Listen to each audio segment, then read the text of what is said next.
রাজধানী Greenwich club সংলগ্ন এলাকার বাসিন্দা সঞ্জীব সাহার বাড়িতে গত ৩ মাস ধরে ভাড়াটিয়া হিসাবে বসবাস করে যাচ্ছে শিপ্রা বিশ্বাস ও মাধব শীল।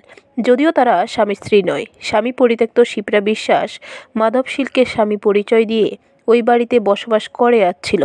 শিপ্রা বিশ্বাস রাজধানীর এক হোটেলে রান্নার কাজ করত।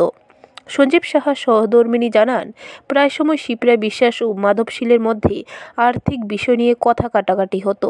এরই মধ্যে বুধবার সকালে মাধব শীল ভাড়া ঘর থেকে অন্যান্য দিনের ন্যায় বেরিয়ে যায়। বাড়ির লোকজন ভেবেছিল শিপ্রা বিশ্বাসও কাজের উদ্দেশ্যে বাড়ি থেকে বেরিয়ে গেছে, কারণ ঘরের দরজা বন্ধ ছিল, দরজার সামনে জুতাও ছিল না। রাতের বেলায় বাড়ির কেউ এই বিষয়টির প্রতি নজর দেয়নি, কিন্তু বৃহস্পতিবারও শিপ্রা বিশ্বাসকে দেখতে না পেয়ে বাড়ির লোকজনদের সন্দেহ হয়।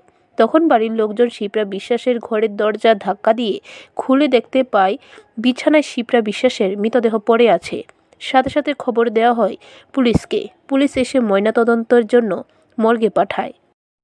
আজকে সকাল ধরেন 9টা সাড়ে 9টার দিকে এখান থেকে একটা খবর যায় যে একটা মহিলা এবং পুরুষ ভাড়া থাকতো আর কি। তো 3 মাস যাবৎ ভাড়া থাকতো। গতকালকে সরস্বতী পূজার দিন সকালে ওই যে ভদ্রলোক বাইরে গেছে, তো দরজাটা একটু হাজার নিয়ে আসলো। তার মধ্যে মনে করছে তারা মালিক ঘরে আছে। তো দেখতেছে যে আজকে কোনো শব্দ নাই, সারা শব্দ নাই। তখন তারা এটা একটু দরজা ধাক্কা দেখে যে করে রয়েছে এরকম কম্বল মোটা দিয়ে।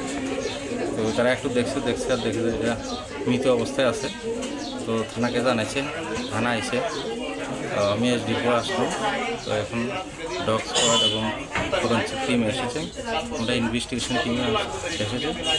এখন আমরা ফর্মালিটিস করছি, পিএম এক্সামিনেশন করা হবে, একটু বোঝা যাবে। পুলিশ জানায় ঘটনার তদন্ত চলছে। ব্যুরো রিপোর্ট, খবর ত্রিপুরা।